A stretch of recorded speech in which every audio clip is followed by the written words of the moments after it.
ஹரி ஓம். அனைவருக்கும் நமஸ்காரம். இன்றைய வகுப்பு பதஞ்சலி யோக சூத்திரம் சாதனா பாதம் பார்த்துக்கிட்டு இருக்கோம். அதுல கடந்த வகுப்புகள்ல 15 சூத்திரங்கள் வரைக்கும் பார்த்து முடிச்சோம். இப்ப இன்றைக்கு நம்ம 16வது சூத்திரம் பார்க்கலாம். கேயம் துக்கம் அநாகதம். இந்த சூத்திரம் என்ன சொல்லுதுன்னா, வெளிப்படாத துக்கத்தை தவிர்க்கலாம் அப்படின்னு சொல்லுது. அதாவது எதிர்காலத்தில் வருகின்ற துன்பத்தை தவிர்க்கலாம் அப்படிங்கிறது. பதஞ்சலியை பொறுத்த வரைக்கும் எதிர்காலம்ங்கிறது ஒண்ணு இல்லை, எதிர்காலம் இன்னும் வரவில்லை. அப்ப எதிர்கால துன்பம் என்பது ஒன்று இப்ப கிடையாது.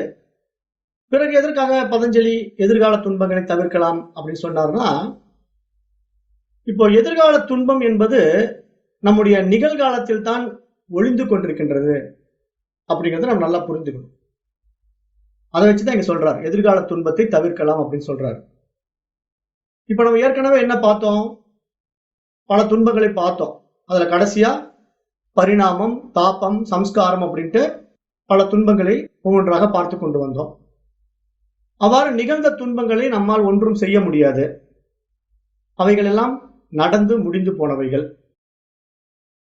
ஆனால் நாம் அவற்றை விடுவது கிடையாது அப்படிங்கிறார் பதஞ்சலி. ஏன்னா ஒரு துன்பம் நடந்து முடிஞ்சு போச்சு, அதை விட்டுடலான்னா விடமாட்டோம். திருப்பி திருப்பி அதை இழுத்துக்கிட்டு அதுலயே பிரச்சனை பெருசு பண்ணும்போதுதான் அந்த கடந்த கால துன்பம் என்ன ஆகுது, நிகழ்காலத்திலும் துன்பத்தை கொடுத்து எதிர்கால துன்பத்திற்கும் வித்திட்டு விடுகின்றது அப்படிங்கிறார். அது எப்படி நம்ம நடைமுறையில பாக்குறோம்? அன்னைக்கு அவன் அப்படி செய்தானே அப்படின்னு புலம்புறதும், அன்று அவள் அப்படி சொன்னாலே அப்படின்னு பழசை நினைச்சு மேலும் மேலும் துன்பப்படுகிறோம். இப்ப முதலில் அவைகளை நிறுத்த வேண்டும். இதெல்லாம் நம்முடைய மனச்சலனங்களுக்கு முக்கிய காரணம் அப்படிங்கிறாரு. அதனால நடந்து முடிந்த துன்பங்களை பற்றி நாம் நினைத்து கூட பார்க்க கூடாது, அந்த பழசை நினைக்க வேண்டாம் அப்படின்னு அறிவுறுத்துறாரு. அப்படி நம்ம பழசை மீண்டும் நினைத்து பார்த்தால் என்ன ஆகும் அப்படின்னா, அந்த பழைய கடந்த கால துன்பம் நிகழ்காலத்திலும் ஒரு துன்பமாக மாறி அதே துன்பம் எதிர்காலத்துக்கு ஒரு மிகப்பெரிய துன்பமாக வித்திட்டு விடுகின்றது. ஆகவே எதிர்கால துன்பங்களை உண்டாக்கி கொள்ளாதீர்கள் அப்படின்னு நமக்கு எச்சரிக்கை செய்கிறார். பொதுவா நாம் நம் எதிர்காலம் என்ன என்பதை அறிகின்ற திறன் கொண்டவர்கள் அல்ல. அதனால இனிவரும் நிகழ்வுகளை நாம் அறிய வழி இல்லை என்றாலும் ஊகிக்க முடியும். நம்மளால எதிர்பார்க்கலாம், இந்த மாதிரி நான் ஒரு பிரச்சனை ஃபேஸ் பண்ணா எதிர்காலத்தில் இப்படி ஒரு பிரச்சனை வந்து சேரும் அப்படிங்கறத நம்மளால யூகித்து அறிந்து கொள்ள முடியும். அப்ப எப்படி ஒவ்வொரு செயலும் அதற்குரிய எதிர்வினையை நமக்கு கொண்டு வருகிறது அப்படின்னு நம்ம ஏற்கனவே பார்த்தோம். ஏன்னா விதைத்ததை தான் அறுவடை செய்கிறோம் அப்படின்னு நம்ம பார்த்தோம். எதை விதைக்கிறோமோ அதை தான் அறுவடை செய்யறோம். அப்ப இந்த அணுகுமுறையின் படி பார்த்தோம்னா நம்ம என்ன மாதிரி விஷயங்களை இப்ப நிகழ்காலத்துல கையாளணும்? கூடுமான வரைக்கும் எதிர்மறை எண்ணங்களை தவிர்த்து நேர்மறை எண்ணங்களில் கவனம் செலுத்தி துன்பங்களை தவிர்க்க பாருங்கள். கவலை மற்றும் ஆசை போன்ற அறியாமை எண்ணங்களில் நாம் விழுந்துவிடக்கூடாது. ஆகவே நம்முடைய எண்ணங்களிலும் வார்த்தைகளிலும் செயல்களிலும் ஜாக்கிரதையாக இருக்க வேண்டும்.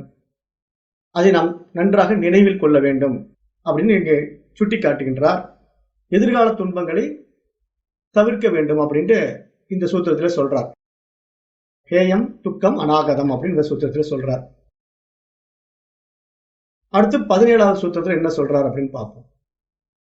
திருஷ்ட திருஷ்யோ சம்யோகோ கேய ஹேத்து அப்படிங்கிறார். இது என்ன சொல்றது அப்படின்னா, இந்த சூத்திரம் காண்பவனை காண்பொருளோடு இணைப்பதை தவிர்க்கலாம் அப்படிங்கிறாரு.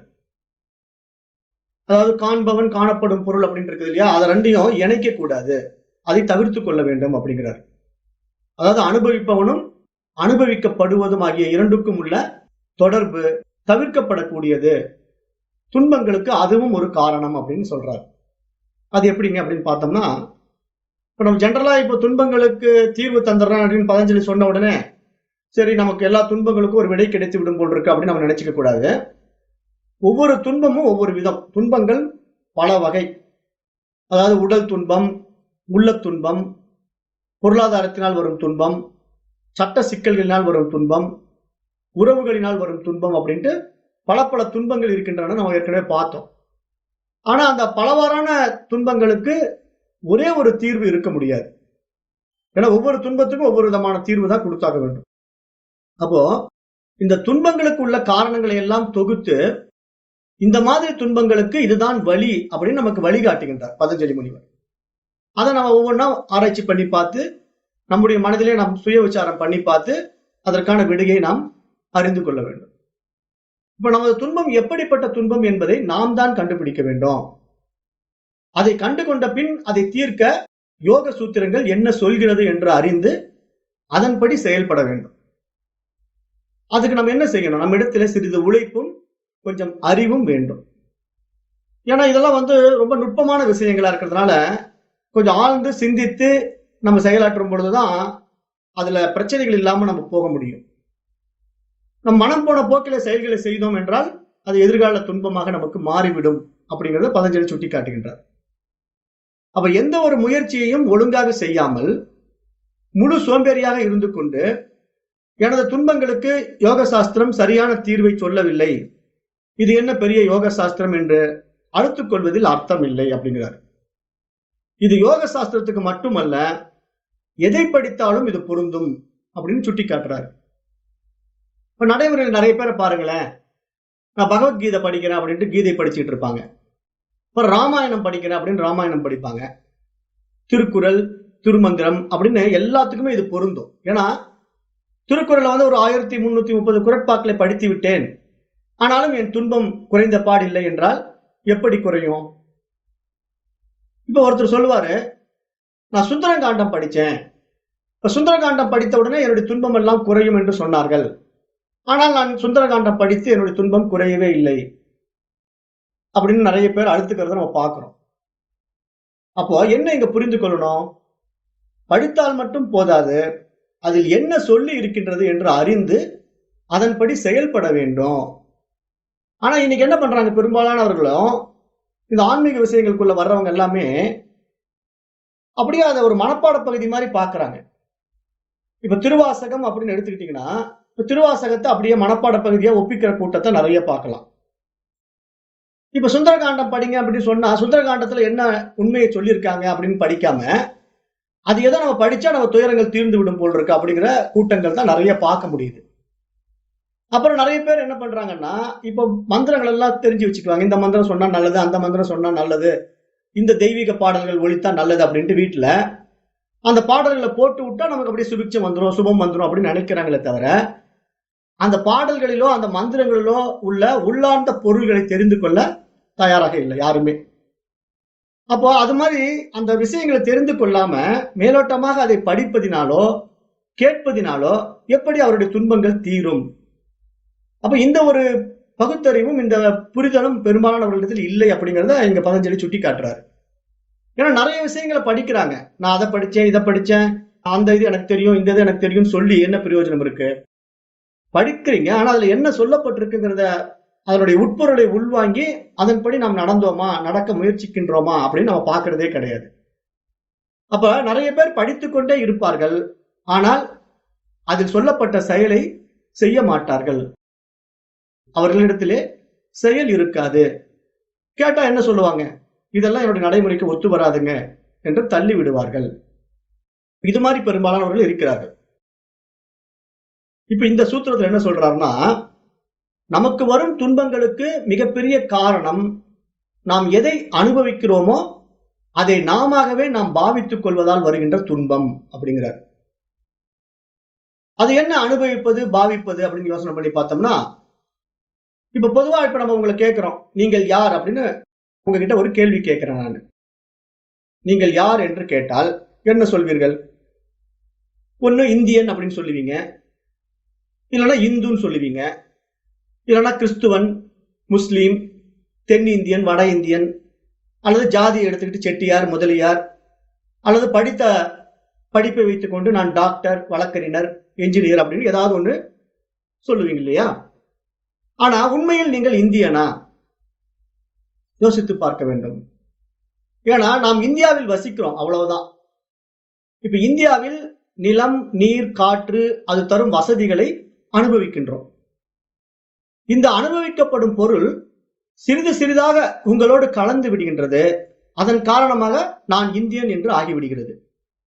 வெளியில் இருக்கும் இந்தியாவோடு நீங்கள் ஒன்றாக ஆகிவிடுகின்றீர்கள்.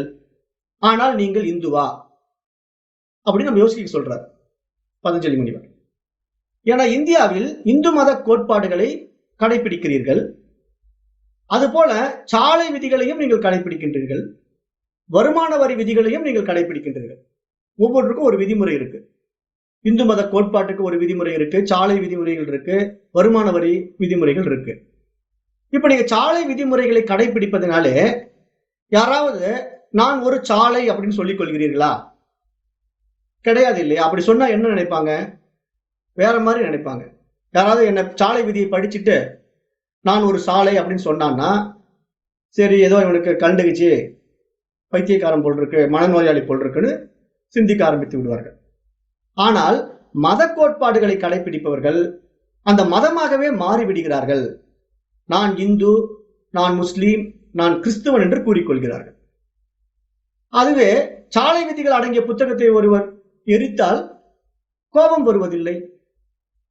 இப்ப ரோட் ரூல்ஸ் புக் ஒருத்தர் பாக்குறான், அவன் எடுத்து நெருப்பு வச்சு விட்டுறான், நம்ம வேடிக்கை பார்த்துதான் இருக்கிறோம். ஏன்னா அந்த ரோட் ரூல்ஸ் புக்கை எரிக்கிறதுனாலயும் அந்த சாலை விதி புத்தகத்தை எரிக்கிறதுனாலயும் நம்ம ஒன்னும் அழட்டிக்க மாட்டோம். அதுவே கீதையையோ பைபிளையோ குரானையோ ஒருவன் எரித்து விட்டால் ரத்தம் கொதிக்கிறது. ஏன்? என்ன காரணம்? இதுக்கு என்ன காரணம் அப்படின்னா, அதுவாகவே நாம் மாறி விடுகின்றோம். அது நம்முடையது, அதுதான் நான் அப்படிங்கிற மனோபாவம். அப்ப இந்த பிரச்சனை என்ன பண்ணுதுன்னா சிக்கல் இருக்கிறது அப்படிங்கிறார் பதஞ்சலி. இப்ப நிறைய பேர் கேட்கலாம், ஏங்க நான் இந்துன்னு சொல்றதுல என்ன ஆயிட போகுது, நான் முஸ்லீம் சொல்றதுனால என்ன ஆயிட போகுது, இதுல என்ன பிரச்சனை, இதுல என்ன சிக்கல் அப்படின்னு கேட்டா, சிக்கல் இருக்கிறதுங்கிறாரு. என்ன சிக்கல் அப்படின்னா, இப்ப நான் இந்தியன் என்றால் பாகிஸ்தான்காரன் மீது கோபம் வருகிறது. அவனோடு சண்டை போடுவதற்காக ராணுவத்தை வளர்க்கின்றோம். நீங்கள் இந்து என்றால் முஸ்லீம் கிறிஸ்தவர்கள் மீது வெறுப்பு வருகிறது. சரி, உங்களுக்கு வேண்டால் வராம இருக்கலாம். இல்லைங்க நான் அப்படியெல்லாம் கிடையாது, நான் எல்லா மதத்தையும் நேசிக்க கூடியவன் அப்படின்னு நீங்க சொல்லலாம். அதுவே ஒரு முஸ்லீமுக்கு இந்துவின் மீது கோபம் வருகிறது. அப்ப ஏன்? என்ன காரணம்? அதெல்லாம் என்னுடையது அப்படிங்கிற ஒரு அபிமானம். நான் தான் அதில் இருக்கிறேன், நான் அதற்கு ஆதாரமானவன் அப்படின்னு மனசு என்ன பண்ணுது? அதை போய் பற்றி கொள்கிறது, அந்த விஷயத்தின் மீது அபிமானம் வைத்துக் கொள்கிறது. அப்போ இதையெல்லாம் நீங்கள் உங்களுடையது என்று எதை ஐக்கியப்படுத்திக் கொள்கிறீர்களோ அது அல்லாத மற்றவற்றிலிருந்து நீங்கள் அந்நியப்பட்டு போகின்றீர்கள் அப்படிங்கிறார் பதஞ்சலி. அதாவது அவற்றோடு முரண்படுகின்றீர்கள், அவற்றோடு சண்டை போட தயாராக இருக்கின்றீர்கள். இது ஒரு நிலைப்பாட்டுல நாம் இருக்கிறோம். அடுத்தது இன்னொன்று இருக்கு, அது நாம் செய்யும் வேலை. இப்ப நான் ஒரு டாக்டர், வழக்கறிஞர், என்ஜினியர் என்று செய்யும் வேலையோடு நீங்கள் உங்களை ஐக்கியப்படுத்திக் கொள்கிறீர்கள். இதற்கும் அடுத்த நிலை ஒன்று இருக்கின்றது. அது என்ன அப்படின்னு பார்த்தா, பொருள்களோடு உங்களை தொடர்பு படுத்திக் கொள்வது. அது எப்படி அப்படின்னு பார்த்தா, உதாரணமாக ஒரு பேனா எடுத்துக்கலாம். இப்ப பேனா என்பது எழுதுவதற்கு ஒரு கருவி, அவ்வளவுதான். ஆனால் அது தொலைந்து போனால் இன்னொன்று வாங்கிக் கொள்ளலாம் இல்லையா? ஆனால் அதை விட்டுவிட்டு நான் ஆசையாக வைத்திருந்த பேனா தொலைந்து போய்விட்டது என்று வருந்துபவர்களை நாம் காண முடிகின்றது. இது பேனா ஒரு உதாரணம் மட்டும்தான். இது மாதிரி நாய்க்குட்டி, செருப்பு, செல்போன், வீடு, நிலம் என்று உங்கள் பிடிமானம் இதில் எதன் மீது அதிகமாக இருக்கின்றதோ அது உங்களுடையது என்ற அபிமானத்தின் காரணமாக அவைகள் உங்களை விட்டு நீங்கி விடும்போது உங்களால் அதை ஏற்றுக்கொள்ள முடிவதில்லை அப்படின்னு பதஞ்சலி சுட்டி காட்டுகின்றார். இப்ப இதெல்லாம் பொருட்களாகவும் இருக்கலாம், நமக்கு வேண்டிய ஒரு பெட் அனிமல்ஸா இருக்கலாம். ஏன் நம்முடைய மனப்பான்மை எப்படி, செருப்பு கூட மிஸ் ஆகிட்டா நம்மளால ஏத்துக்க முடியறதில்லை. கோயில்ல போய் செருப்பு காணோன்ன உடனே பதறோம். அப்ப அந்த அளவுக்கு அதன் மேல நமக்கு ஒரு அபிமானம் வந்துடுது. அப்ப அந்த அளவுக்கு அந்த அபிமானம் என்ன பண்ணுதுன்னா, அந்த பற்றின் காரணமாக மற்றவர்களிடத்துல நமக்கு வெறுப்பையும் கோபத்தையும் உண்டாக்கி விடுகின்றது. இப்ப சராசரி மனிதர்கள் இப்படித்தான் பெரும்பாலும் இருந்து கொண்டிருக்கின்றார்கள். ஆனா இப்ப இந்த பாடத்திட்டம் நமக்கு என்ன சுட்டி காட்டுது அப்படின்னா, இதெல்லாம் மனச்சலனங்களுக்கு ஒரு காரணமாக இருக்கின்றது. ஆத்ம சாதகன் இதையெல்லாம் ஒரு பெரிதாக பொருட்படுத்தக்கூடாது அப்படிங்கிறது இங்க சுட்டி காட்டுகின்றார். ஏன்னா பெரும்பாலான ஆத்ம சாதகர்கள் இந்த மாதிரி விஷயங்களுக்குள்ள போய் ரொம்ப அதிக முக்கியத்துவம் கொடுத்தார்கள் என்றால் அவர்கள் மேல்நிலைக்கு வர முடியாது, உயரிய சாதனைக்கு அவர்கள் போக முடியாது அப்படிங்கறத நம்ம நல்லா புரிந்து கொள்ளணும். இப்ப இந்த மாதிரி புறப்பொருள்கள்ல இப்ப பேனா, பென்சில், செல்போன் அப்படிங்கறது மிஸ் ஆகும்போது நமக்கு ஏற்படக்கூடிய வருத்தம் மாதிரியே அடுத்தபடி இருக்கு, அது உறவுகள். அந்த உறவுகள் எப்படி? பிள்ளைகள், கணவன், மனைவி என்று அவர்களோடு உங்களை நீங்கள் ஐக்கியப்படுத்திக் கொள்வதால் எவ்வளவு துயரம். அப்ப நீங்க சொல்லலாம், சரி அதுக்காக நான் எல்லாரையும் விட்டு விட்டு சாமியாராக போய்விட முடியுமா அப்படின்னு கேட்டா, பதஞ்சலி இங்க என்ன சொல்ல வர்றாருன்னா, அவைகளை ரசிக்க சொல்கிறார். இங்க எதையுமே வேண்டாம், துறந்து விடுங்கள் அப்படின்னு அவர் சொல்லல. அவைகளை ரசியுங்கள், ரசிக்க கற்றுக்கொள்ளுங்கள், அனுபவியுங்கள். ஆனால் அவைதான் நான், அவைகள் இல்லாவிட்டால் நான் இல்லை, அது என்னுடையது அப்படிங்கிற அபிமானத்தை விட்டு விடுங்கள் அப்படின்னு சொல்றார். ஏன்னா பெரும்பாலானவர்கள் என்ன பண்றாங்கன்னா, அந்த அபிமானத்துல சிக்கிக்கிட்டு அது இல்லைன்னா நான் இல்லை, என்னுடைய வாழ்க்கையே இல்லை அப்படின்னு பயங்கர துயரத்துக்கும் துன்பத்துக்கும் ஆளாகிறாங்க. அப்ப அந்த மாதிரி ஒரு துயரம் என்ன பண்ணுது? மனச்சஞ்சலங்களுக்கும் மனச்சலனங்களுக்கும் வித்திட்டு விடுகின்றது. அது நம்முடைய ஆத்ம ஞான பாதைக்கு தடையாக மாறிவிடுகிறது. அப்ப இது மாதிரி தேவையற்ற விஷயங்களை உள்ள இழுத்து போட்டுக்கிட்டு இந்த மனசு என்ன பண்ணுதுன்னா, எப்ப பார்த்தாலும் சலனப்பட்டு சஞ்சலப்பட்டு கொண்டே இருக்கின்றது. அப்போ அவைதான் நான், அவைகள் என்னுடையது, அவைகள் இல்லாமல் நான் இல்லை, அவர்கள் இல்லாமல் எனக்கு வாழ்வு இல்லை என்று அவற்றை உங்களுக்குள் இழுத்து போட்டுக் கொண்டு வருந்தாதீர்கள் என்கிறார். பெரும்பாலானவர்களுக்கு இது சற்று சிரமம் தான். இது என்னால் அப்படி இருக்க முடியாது அப்படின்னா ஒன்னே ஒண்ணு செய்யுங்க அப்படிங்கிறாரு. அதாவது உங்களது உயிருக்கு உயிராக உள்ள உறவுகள் உங்கள் விட்டு பிரியும் போது வரும் துன்பத்திற்கு காரணம் அவர்கள் அல்ல, நீங்கள் அல்ல, நீங்கள் ஏற்படுத்திக் கொண்ட மாய சங்கிலி என்பதையாவது அறிந்து கொள்ளுங்கள் அப்படிங்கிறார். ஏன்னா இப்ப நம்ம இடத்துல இருந்து ஒரு விஷயம் பிரிந்து போகும்போது அதற்கு காரணம் அந்த பொருளோ நாமளோ இல்லதான். ஆனா நம்முடைய மனம் கற்பித்துக் கொண்ட அந்த மாயா விஷயம் என்ன பண்ணுது? அதன் மீது இருக்கிற பிடிமானத்தினால அது நம்மளை விட்டு போன உடனே நம்மளால துயரம் தாங்க முடியல, துக்கம் தாங்க முடியல, அப்படி ஒரு விதமான கீழ்நிலை எண்ணத்துக்கு போயிடுறோம். அப்ப அந்த துன்பத்துக்கு காரணம் இந்த உலகம் என்பது ஒரு மாயை அப்படிங்கறத தெளிவு இருக்கணும் அப்படிங்கறத இன்டைரக்டா சுட்டி காட்டுறாரு.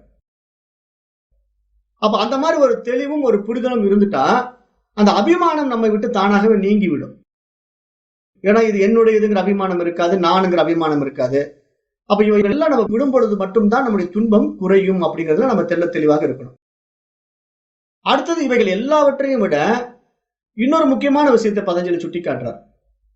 அது இந்த உடல் அப்படிங்கிறாரு. உங்கள் உடலை நீங்களாகவே நீங்கள் என்று நினைத்துக் கொள்கிறீர்கள். நீங்கள் இந்த உடலா? இந்த உடல் தான் நீங்கள் என்றால் 5 வயதில் இருந்த உடலும் இப்போது உள்ள உடலும் ஒன்றா? யோசித்து பாருங்கள் அப்படிங்கிறார். ஏன்னா அந்த உடல் தான் நான் அப்படின்னா 5 வயசுல இருந்த உடலே இப்பயும் இருக்கணும் இல்ல? ஆனா எவ்வளவு மாற்றங்கள் இந்த உடல்ல. அப்போ உடல் என்பது மாறிக்கொண்டே இருக்கின்றது. அப்ப அந்த மாற்றத்திற்கு உட்படக்கூடிய பொருளா நான் அப்படிங்கிறத யோசித்து பாருங்கள். சரி, அதை விடுங்க. இப்ப நீங்க உடல் சம்பந்தமாக பேசும் பேச்சுக்களை சற்று கவனித்து பாருங்களேன். அப்போ நீங்க இதை ஒத்துக்கொள்ளுவீங்க அப்படிங்கிறாரு. எப்படி? இப்போது நமக்கு ஒரு தலைவலி வருது. இப்ப தலைவலி வந்த உடனே நம்ம மருத்துவரிடம் போறோம். மருத்துவரிடம் என்ன சொல்றோம்? டாக்டர் எனக்கு தலைவலிக்கிறது அப்படின்னு தானே சொல்றோம். அப்ப எனக்கு தலைவலிக்கிறது என்றாலே அதில் உள்ள எனக்கு என்பது யார்?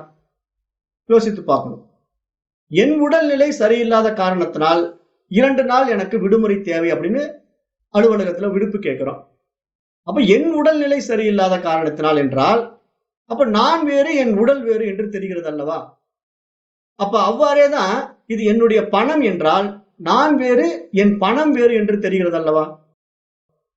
நித்திய அனித்திய வஸ்து விவேகத்தை நாம் இந்த இடத்துல சற்று ஆராய்ந்து பார்க்க வேண்டும் அப்படின்னு இங்க பதஞ்சலி சுட்டி காட்டுறார். இப்ப என் தலை வலிக்கிறது, என் உடல், என் பேனா, என் பணம், என் கணவன், என் மனைவி, என் வீடு என்று சொல்லும் போது நான் வேறு என் பேனா வேறு, நான் வேறு என் கணவன் வேறு, நான் வேறு என் மனைவி வேறு என்று தெரிகிறது அல்லவா? அது போல நீங்கள் வேறு, உங்கள் உடல் என்பது வேறு அப்படிங்கிறது தெளிவாக இருக்கணும். ஆனா நாம் என்ன பண்றோம்? நாம் நம் உடல் தான் நான் என்று நினைத்துக் கொண்டிருக்கின்றோம். அது போலவே மற்றவர்களும் இந்த உடல் தான் நான் என்று நினைத்துக் கொண்டிருக்கின்றார்கள். அப்ப அதனால என்ன நடக்குது? அனுபவிப்பது நீங்கள், அனுபவிக்கப்படுவது உடல். அப்ப இந்த உடல் மூலமாக நீங்கள் ஒன்றை அனுபவிக்கிறீர்கள். ஆனால் அது தெரியாமல் இந்த உடல் தான் நான் என்று நீங்கள் நினைத்துக் கொள்வதனாலேதான் இத்தனை துயரங்கள் அப்படின்னு அவர் சொல்ல வர்றார். இங்க அனுபவிப்பவன் அனுபவிக்கப்படுவது என்ற இரண்டுக்கும் உள்ள தொடர்பு தான் உங்கள் துன்பத்துக்கு மூல காரணம். ஏன்னா இந்த சூத்திரம் என்ன சொல்லுது? முதல்ல திருஷ்ட திருஷ்யோ சம்யோகோ ஹேய ஹேது, காண்பவனை காண்பொருளோடு இணைப்பதை தவிர்க்கலாம் அப்படிங்குது. அனுபவிப்பவனும் அனுபவிக்கப்படுவதும் இரண்டுக்கும் உள்ள தொடர்பு தவிர்க்கப்படக்கூடியது அப்படின்னு இங்க சொல்லுது. அப்ப இங்க இந்த சூத்திரத்தினுடைய முக்கிய சாராம்சம் என்ன அப்படின்னு பார்த்தோம்னா, இப்ப இந்த உடல் தான் ஒவ்வொரு அனுபவத்துக்குள்ள போனாலும் அந்த அனுபவம் யாருக்கு ஏற்படுது அப்படின்னு நீங்க ஆராய்ச்சி பண்ணி பார்த்தீங்கன்னா மனதுக்கு தான் ஏற்படுது. இதற்கு ஏற்கனவே நான் உதாரணம் கொடுத்துருக்கிறேன். இப்ப மனம் ஒரு லட்டு சாப்பிடணும் ஆசைப்படுது அப்படின்ன உடனே அந்த மனம் சூட்சமா கண்ணுக்கு தெரியாது. ஆனா அந்த மனதுக்கு தான் அந்த ஆசை உருவாகுது. அந்த ஆசை உருவான உடனே இந்த உடல் என்ற ஒரு கருவியை பயன்படுத்தி கொண்டு அந்த லட்டை தயார் பண்ணி அந்த லட்டை சுவைக்குது. சுவைக்கும் போது அந்த லட்டினுடைய சுவை நாக்கினுடைய புலன்களின் வழியாக சுவைத்து அனுபவமாக்குது. அப்போ இங்க அனுபவிப்பவன் வேறு, அனுபவம் வேறு, அனுபவிக்கப்படும் பொருள் வேறு அப்படிங்கிற இந்த மூன்றையும் தனித்தனியாக நம்ம பிரித்து பார்க்கும்போது அதுல இருக்கிற சூட்சமம் நமக்கு புரியும். ஏன்னா இது எல்லாம் எப்ப ஒன்றாகும் அப்படின்னா அந்த புரிதல் வரும்போதுதான் ஒன்றாகும். அது வரைக்கும் இது தனித்தனியாக தெரிந்து கொண்டே இருக்கும். அப்ப அந்த நிலையில நம்ம இதை கவனிச்சு பார்க்கணும் அப்படின்னு பதஞ்சலி இந்த சூத்திரத்துல நமக்கு சுட்டி காட்டுகின்றார். அடுத்தது 18வது சூத்திரத்துல என்ன சொல்றார் அப்படின்னு பார்ப்போம். பிரகாச கிரியா ஸ்திதிசீலம் பூதேந்திரியாத்மகம் போகா அபவர்க்கார்த்தம் திருஷ்யம் அப்படிங்கிறார். இப்ப இந்த சூத்திரம் என்ன சொல்லுதுன்னா, நம்முடைய வாழ்க்கையின் நோக்கம் என்ன அப்படிங்கிற மாதிரி இந்த சூத்திரம் தொடங்குது. அதாவது ஒளி, இருள், செயல் மற்றும் முக்குணமும் ஐம்பூதமும் ஐம்புலனால் அறியலாம் அப்படிங்கிறது என்னுடைய அர்த்தம். இப்ப வாழ்க்கையின் நோக்கம் என்ன? பொதுவா நம்முடைய வாழ்க்கையின் நோக்கம் என்ன? எதற்காக நாம் வாழ்கிறோம்? இந்த வாழ்க்கைக்கு அர்த்தம் தான் என்ன? இதை நம்ம கொஞ்சம் யோசித்து பார்க்கணும் இல்லையா? ஆனா நம்ம என்ன பண்றோம்? பிறந்தோம், வளர்ந்தோம், படித்தோம், செல்வம் சேர்த்தோம், திருமணம் முடித்தோம், பிள்ளைகளையும் பெற்றோம், அவர்களையும் வளர்த்தோம், பிறகு வயதாகி மறைந்து விட்டோம், இறந்து போகிறோம். இவ்வளவுதானா? எதற்கு இத்தனை பாடு? நாம் பிறந்தால் என்னவாகிவிட்டது இந்த உலகுக்கு? நாம் பிறக்காவிட்டால் இந்த உலகத்திற்கு என்ன குறைந்திருக்கும்? இந்த இடத்துல தான் நம்ம கொஞ்சம் யோசித்து பார்க்கணும். ஏன்னா இப்ப நம்ம பிறந்தாலும் பிறக்காவிட்டையும் இங்க ஒன்னும் மாற்றம் நடந்து விட போறதில்லை இந்த உலகத்துல. அப்ப என்னுடைய பிறப்பின் நோக்கம் என்ன? இந்த வாழ்க்கையின் நோக்கம் என்ன? நான் எதற்காக பிறந்திருக்கிறேன்? நான் ஏன் பிறந்தேன்? அப்படின்னு நமக்குள்ள ஒரு கேள்வி நம்ம எழுப்ப வேண்டாமா? இங்குதான் நம்ம கொஞ்சம் யோசித்து பார்க்கணும் அப்படிங்கிறார் பதஞ்சலி. இப்ப இந்த உலகத்துல பாருங்க, எத்தனை துயரங்கள், தொல்லைகள், பசி, பிணி, பட்டினி, திருட்டு, நோய், விபத்து, சண்டை, சச்சரவுன்னு ஏகப்பட்ட பிரச்சனைகள் இந்த உலகத்துல ஒதுங்கி கிடக்குது, நிறைய இருக்கு. இதெல்லாம் எதற்கு? இப்போ இறைவன் தான் இந்த உலகத்தை படைத்தான் என்றால் இத்தனை சிக்கல்கள் எதற்கு? இவைகள் எல்லாம் இல்லாமல் இறைவனால் இந்த உலகத்தை படைக்க முடியாதா? யோசித்து பாருங்கள். சரி, அப்படியே அவன் படைத்து விட்டாலும் அந்த இறைவனால் இந்த சிக்கல்களை ஒரு நொடியில் போக்கிவிட முடியாதா? போக வைக்க முடியாதா? பிறகு ஏன் இந்த போராட்டம்? அப்ப துன்பமும் போராட்டமும் எதிர்நீச்சலுமாகவே இந்த உலகம் இருக்கிறது. சரி, இந்த உலகை விடுங்கள். நமது வாழ்க்கைக்கு என்ன அர்த்தம், என்ன குறிக்கோள், அதாவது தெரியுமா நமக்கு? நாம் அனைவரும் இந்த உலகில் வாழ்க்கையை வாழ்ந்து கொண்டிருக்கின்றோமே தவிர எதற்காக என்று தெரியுமா? இப்ப இந்த கேள்விக்கு பலரும் பலவிதமான பதில்களை சொல்லலாம். ஒவ்வொருத்தரும் ஒவ்வொரு மாதிரி சொல்லலாம். நான் எதற்காக வாழ்ந்து கொண்டிருக்கிறேன் அப்படின்னா இறைவனை அடைய அப்படின்னு ஒருத்தர் சொல்லலாம். இன்னொருத்தர் நான் முக்தி அடைய, வைகுண்டம் போக, கைலாசம் போக, மற்றவர்களுக்கு உதவி செய்ய, சேவை செய்ய, சாஸ்திரம் படிக்க அப்படின்னு எது வேணா நம்ம சொல்லிக்கிட்டே இருக்கலாம். அதுக்காக தான் நான் வாழ்றேன் அப்படின்னு சொல்லலாம். இது மாதிரி ஒவ்வொருத்தருக்கும் ஒவ்வொரு குறிக்கோள் இருக்கலாம். ஆனா ஒரு சிலர் என்ன சொல்லலாம், அப்படியெல்லாம் எனக்கு ஒன்றுமே கிடையாது, இருக்கிற வரைக்கும் ஜாலியா சந்தோஷமா இருந்துட்டு போயிடணும், அதுதான் எனக்கு, வேற எனக்கு ஒன்றும் தேவையில்லை, அவ்வளவுதான் அப்படின்னு இருப்பவர்களும் இருக்கத்தான் செய்கிறார்கள்.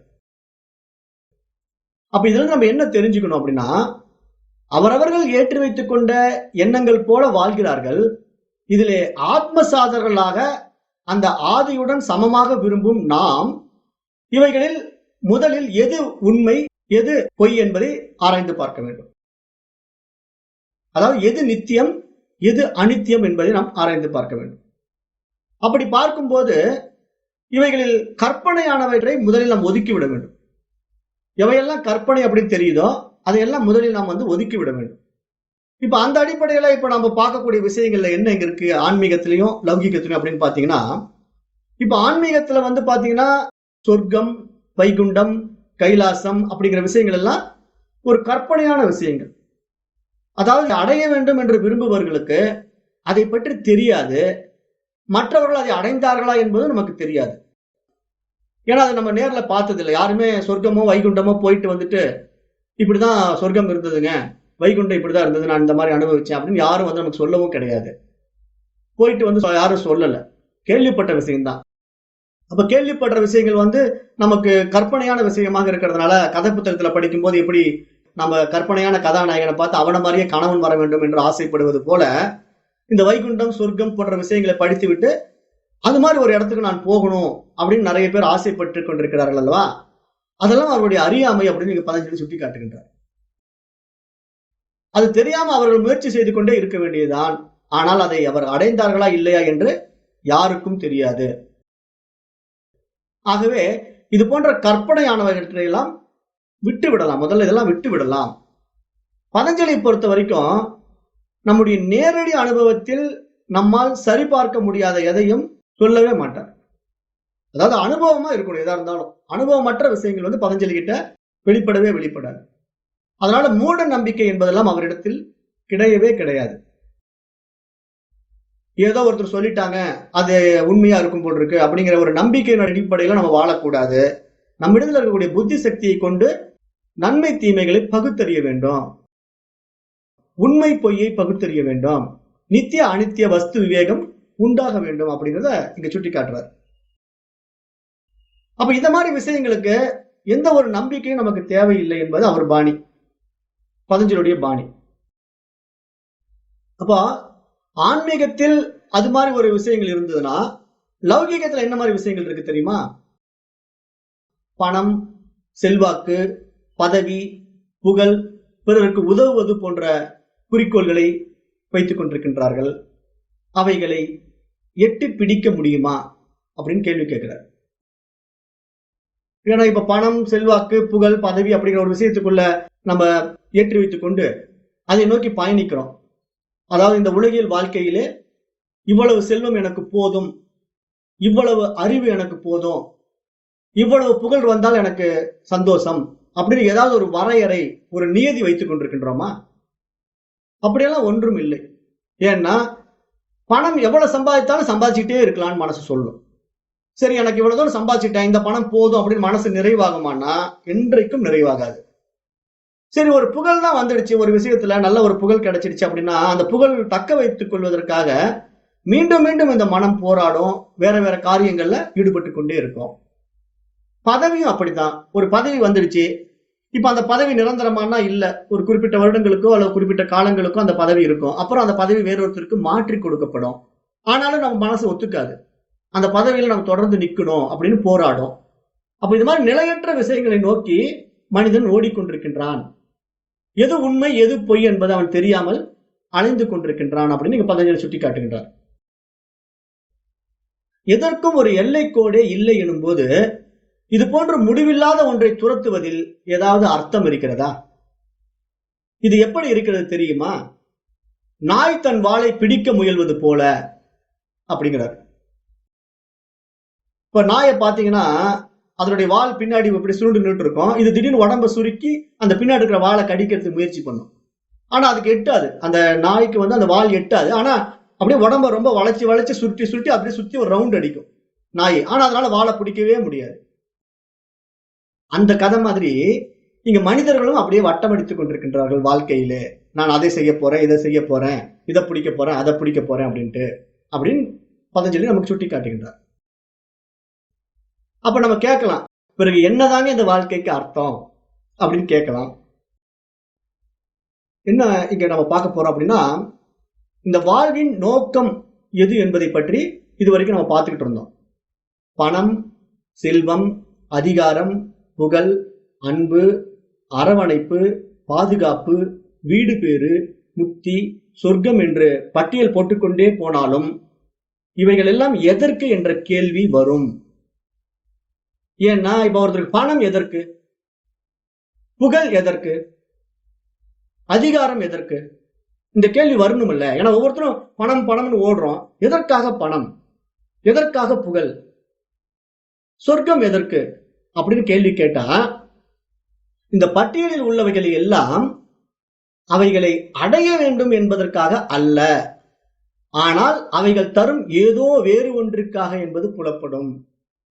யோசனை பண்ணி பாருங்களேன். இப்ப பணம் எதற்கு? இப்ப அந்த பணத்தை வைத்துக் கொண்டு நம்ம என்ன செய்ய போறோம்? பணம் இருந்தால் நமக்கு விருப்பமான பொருள்களை வாங்கலாம், அவைகளை ஆனந்தமாக அனுபவிக்கலாம். அதற்காக பணம் முக்கியம் அப்படின்னு நம்ம நினைக்கிறோம். ஆனா உண்மையிலே நமக்கு பணம் தான் முக்கியமானா கிடையாது. அந்த பணத்தை வைத்துக் கொண்டு நமக்கு தேவையான பொருட்களை வாங்கி அதன் வாயிலாக நாம் சுகத்தை அடைய விரும்புகிறோம். அப்ப அந்த சுகத்தை நோக்கி நாம் எதை முயற்சி பண்றோம்? பணத்துக்கு முயற்சி பண்றோம். அப்ப சரி, அந்த சுகம் எதற்கு என்று கேட்டால் நம்ம அப்படியே மொல்லமா விடைக்கு நெருங்குறோம். அந்த விடை என்ன தெரியுமா? நம்முடைய குறிக்கோள் இன்பமாக இருப்பது. எப்படி நீங்க சுத்தி வந்தாலும் சரி, நீங்க என்ன விஷயத்துல வேணா போங்களேன், ஆன்மீகம், லௌகீகம் அப்படின்னு எந்த விஷயத்தை வேணா எடுத்துக்கங்க. லௌகீகத்துல நீங்க பணம், செல்வம், அதிகாரம், புகழ், அன்பு, அரவணைப்புன்னு ஆயிரம் விஷயங்களை எடுத்துக்கொள்ளுங்கள். அவைகளுடைய பின்னாடி என்ன தெரியுமா இருக்கிறது? சந்தோஷம், சுகம், இன்பம். ஆன்மீகத்துல எடுத்துக்கங்களேன், சொர்க்கம், வைகுண்டம், கைலாசம் அப்படிங்கிறது எல்லாமே எதற்கு? சுகத்துக்காக, சந்தோஷத்துக்காக, இன்பத்திற்காக. இப்ப ஆன்மீகத்துல ஒருத்தர் வந்து சொர்க்கத்துக்கு போகணும், வைகுண்டத்துக்கு போகணும்னு ஏன் ஆசைப்படுறான்? கடவுள் பக்கத்தில் இருக்கலாம். வைகுண்டத்துல போனா கடவுள் பக்கத்துல இருக்கலாம், சொர்க்கத்துல போனா ரம்பா ஊர்வசியோட இருக்கலாம். அப்படித்தான் ஜனங்களுடைய மென்டாலிட்டி இன்னைக்கு. ஏன்னா வைகுண்டத்துல பெருமாள் படுத்துட்டு இருப்பாரு, சொர்க்கத்துல இந்திரன் இருப்பா, ரம்பா, மேனகா, ஊர்வசி இருப்பா. சொர்க்கம் போயிட்டு அங்க ரம்பா, ஊர்வசி, மேனகாவோட டான்ஸ் ஆடலாம் அப்படிங்கிறது சந்தோஷம். அப்ப இது மாதிரி ஒவ்வொருத்தருக்கும் ஒவ்வொரு விதமான எதிர்பார்ப்பு, எண்ணம். அப்ப கடவுளுக்கு பக்கத்தில் இருக்கலாம், அவர் நம்மை பார்த்துக் கொள்வார் அப்படிங்கிற ஒரு ஆசை. அப்ப மறுபிறப்பு வேற இல்ல, அந்த மாதிரி இடத்துக்கு போயிட்டா மறுபிறப்பு வேற இல்லைன்னு சொல்லியிருக்காங்க. அப்ப ஒரே ஜாலி தான். அப்ப நமக்கு இன்பம் தானே வேணும். அப்ப இந்த மாதிரி விஷயங்கள் எல்லாம் நம்ம பிடிச்சிட்டோம்னா நம்ம இன்பத்தை அடைந்து விடலாம் அப்படிங்கிறது ஒவ்வொருத்தருடைய எதிர்பார்ப்பு, ஒவ்வொருத்தருடைய ஆசை. ஆகவே நாம் தேடும் அவைகள் அனைத்தும் இன்பம் அடைவதற்காக வேண்டியும் நம்முடைய துன்பங்களை தவிர்ப்பதற்காக வேண்டியும் அவசியப்படுகின்றது அப்படிங்கிறது நம்மளால தெரிந்து கொள்ள முடிகிறது. ஏன்னா இப்ப இது வரைக்கும் நம்ம போட்ட பட்டியல் எல்லாம் பாத்தீங்கன்னா அதனுடைய நோக்கம் என்ன? அந்த இன்பத்தை அடைவதற்காக. ஆனா இங்க என்ன பிரச்சனைனா, அந்த இன்பம் எங்க இருக்குன்னு தெரியாததுனால இத்தனை விஷயங்களை பிடிக்கிறோம், எங்கெங்கயோ தேடுறோம். உலகத்துல லௌகீகத்துல எடுத்துக்கிட்டீங்கன்னா எத்தனை ஆயிரம் விஷயங்கள் பாருங்களேன். பணம், செல்வம், அதிகாரம், புகழ், அன்பு, அரவணைப்பு, பாதுகாப்பு, வீடு, முக்தி அப்படின்னு போயிட்டே இருக்குது வாழ்க்கை. அப்ப இத்தனை விஷயங்களை நீ தேடி அலைஞ்சி அலைஞ்சி கடைசியில் நம்ம எதை நோக்கி போறோம்? இதற்கு பின்னாடி இருக்கக்கூடிய ஆழமான ஒரு விஷயத்தை, இன்பம்ங்கிற ஒரு அடிப்படை விஷயத்தை நோக்கி நம்ம போய்கொண்டிருக்கிறோம். இப்ப இதையே இன்னும் கொஞ்சம் ஆழமா சிந்திச்சு பார்க்கலாம். எப்படின்னா, அதாவது இன்பம் என்று ஒன்று வேண்டினால் அதன் கூடவே போனஸாக துன்பம் ஒன்று கொடுக்கப்படும். ஏன், எப்படி அது அப்படின்னா சொல்றோம். இப்ப இன்பத்துடன் துன்பமும் கூட வந்தே தீரும்.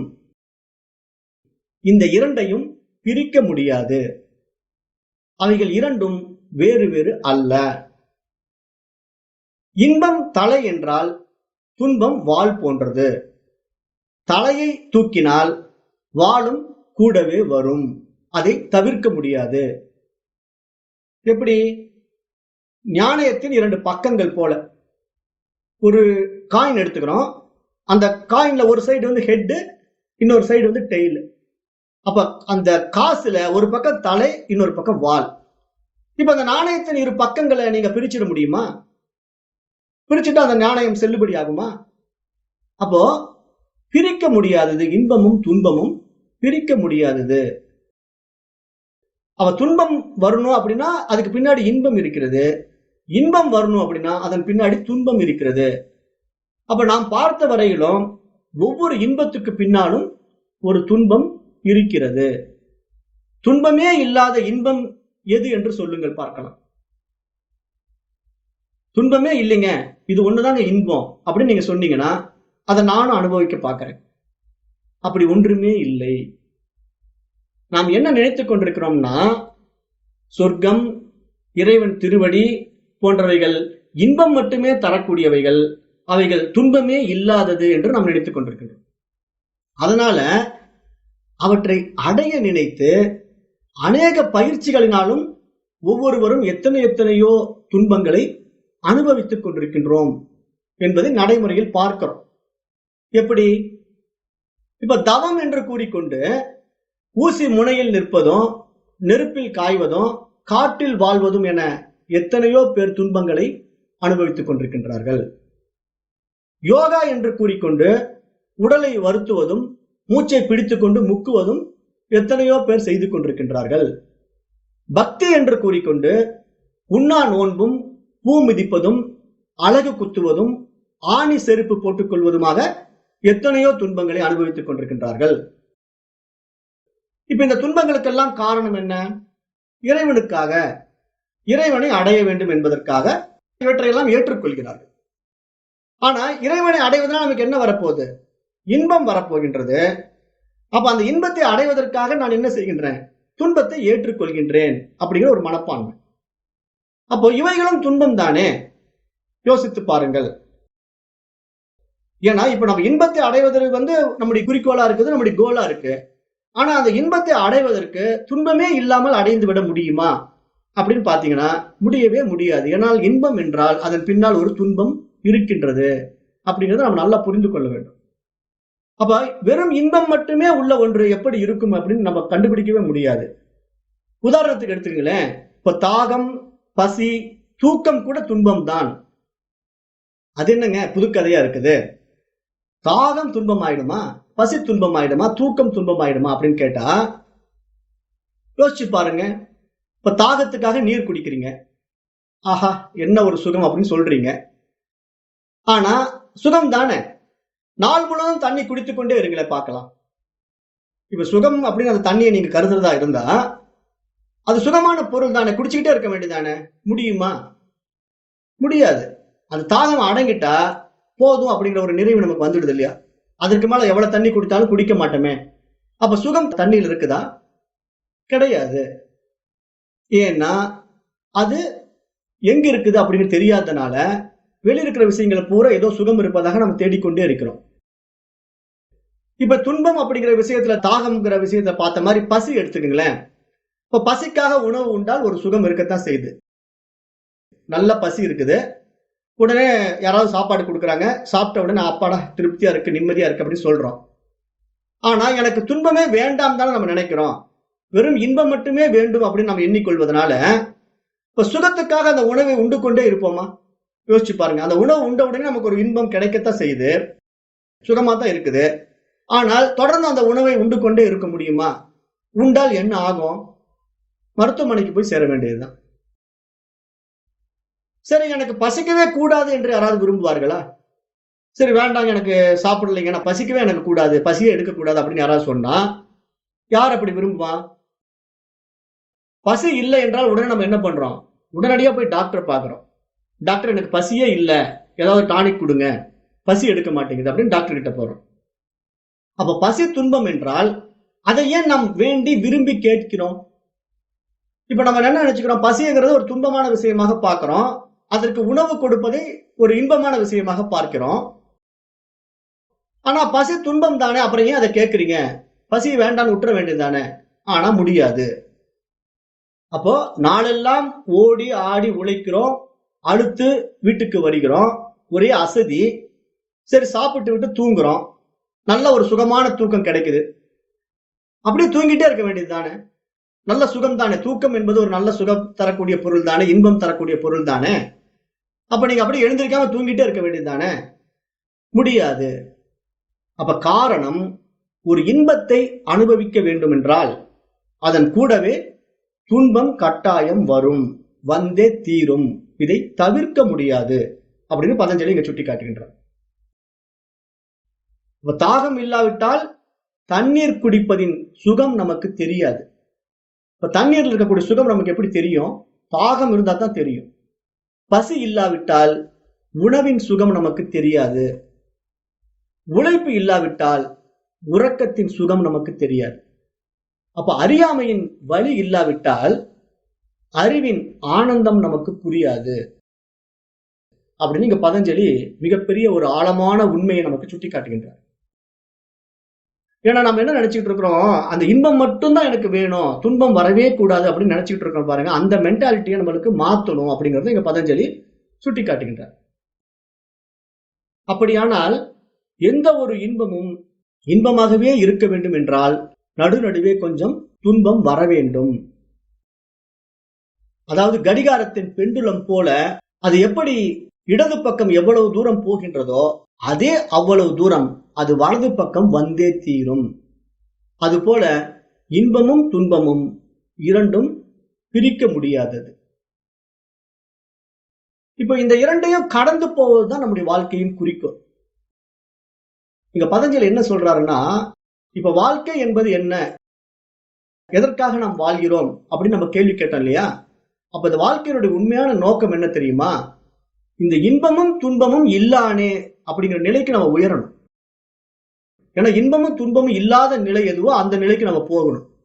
ஆனா நாம என்ன நினைச்சிட்டு இருக்கிறோம், எனக்கு இன்பம் மட்டும் வேண்டும், துன்பம் வரவே கூடாது அப்படின்னு நினைக்கிறோம். இப்ப சராசரி மனிதர்கள் அப்படி நினைக்கலாம். ஏன்னா அவன் அஜ்ஞானியா இருக்கிறான், அவனுக்கு இதை பற்றி தெரியாது, ஆத்ம ஞான விஷயங்கள் அவனுக்கு புரியாது. அப்ப அவர்களுடைய எதிர்பார்ப்புகள் எனக்கு இதுல இன்பம் இருக்கு அப்படின்னு ஒவ்வொரு பொருளையும் ஆசை வைப்பான், உறவுகளில் ஆசை வைப்பான். அது அவனுடைய அறியாமை நிலை. ஆனால் ஆத்ம ஞானத்தை அடைந்து அந்த ஆதியுடன் இரண்டர கலக்க வேண்டும், ஒன்றாக வேண்டும், பிறவா பெருநிலை அடைய வேண்டும் என்று ஆசைப்படுகின்ற நம்மை போன்ற ஆன்ம சாதகர்களுக்கு இந்த இரண்டையும் கடந்து போவதுதான் வாழ்வின் குறிக்கோள் அப்படிங்கறத இங்க பதஞ்சலி சுட்டி காட்டுகிறார். ஏன்னா வாழ்வின் குறிக்கோள் என்னங்கிறது நம்ம தெரியாம பயணம் பண்ணக்கூடாது. ஊருக்கே போறோம், எந்த ஊருக்கு போகிறதுன்னு தெரியாம போய் பஸ் ஸ்டாண்ட்ல நின்னுட்டு என்ன பண்றது? நம்ம எந்த ஊருக்கு போகணுமோ அந்த ஊரை நம்ம ஃபர்ஸ்ட் நிர்ணயம் பண்ணிட்டு அப்புறம் அந்த பஸ் நம்ம ஏறி போனாதான் அந்த ஊர் போய் நம்ம சேர முடியும்.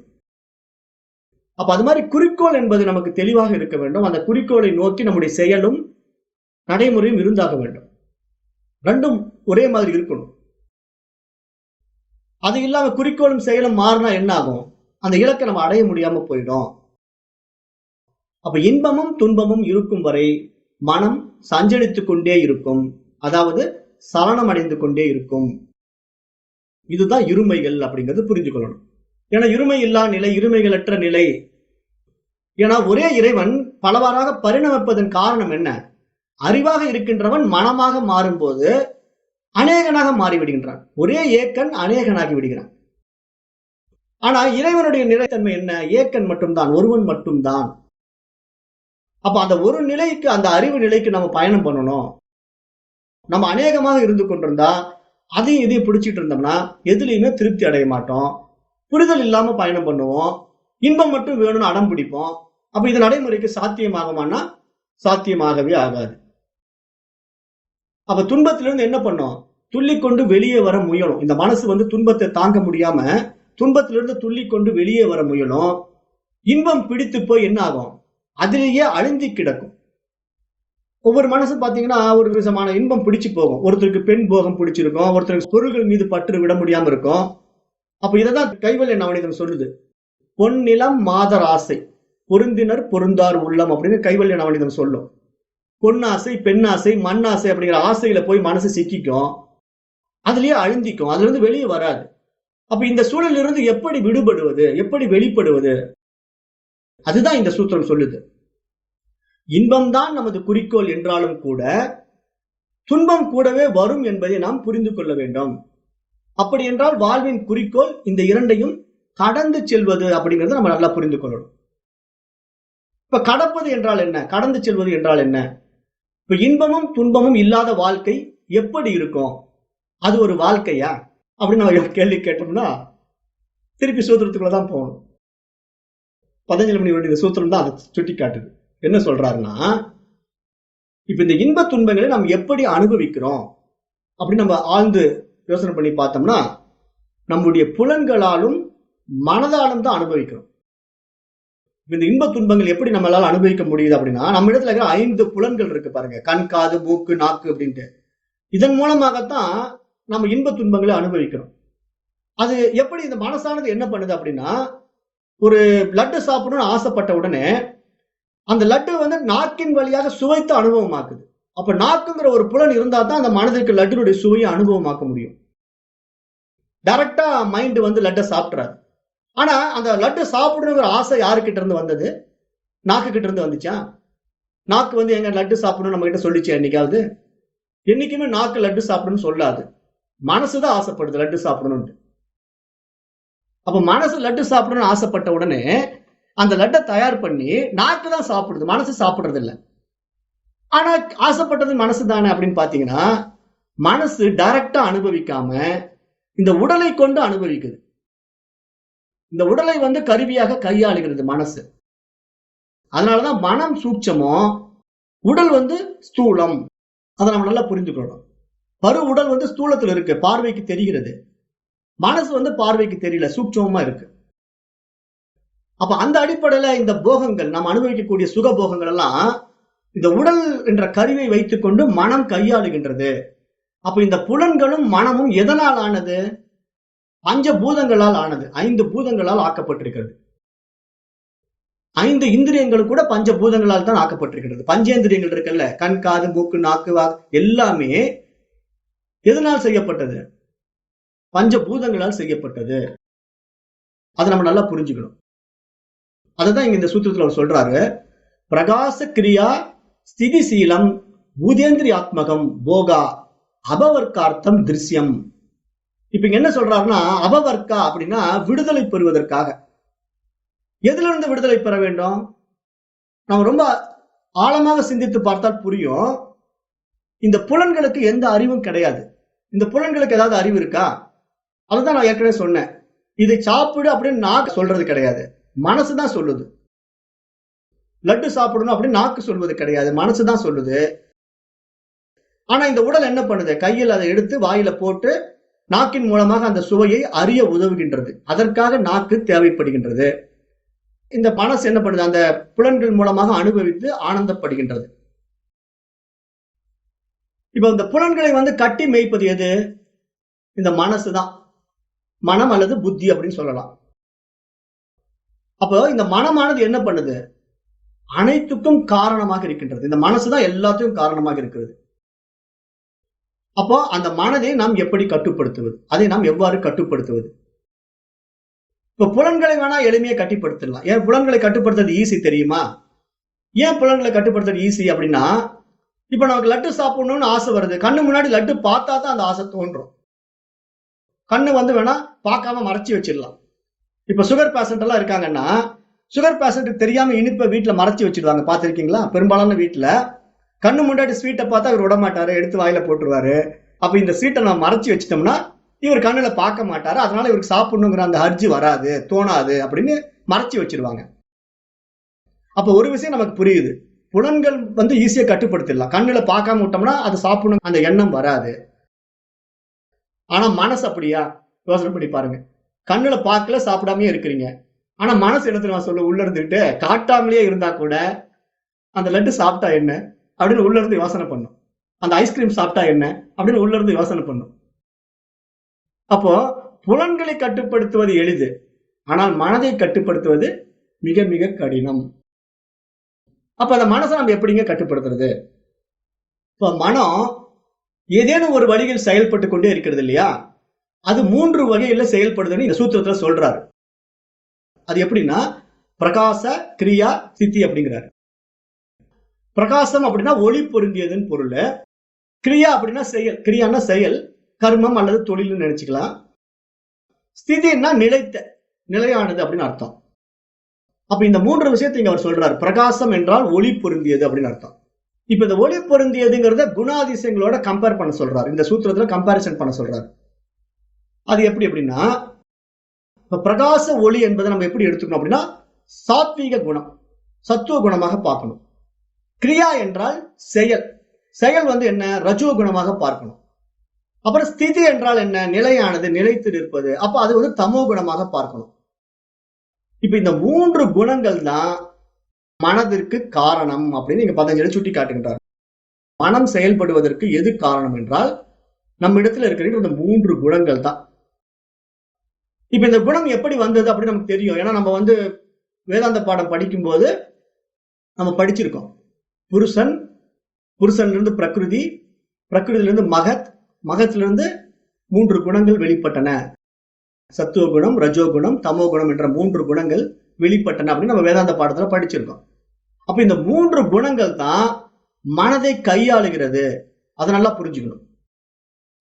ஏன்னா இந்த 3 குணங்கள் தான் மனதை வச்சுக்கிட்டு ஆட்டம் பண்ணிட்டு இருக்கு.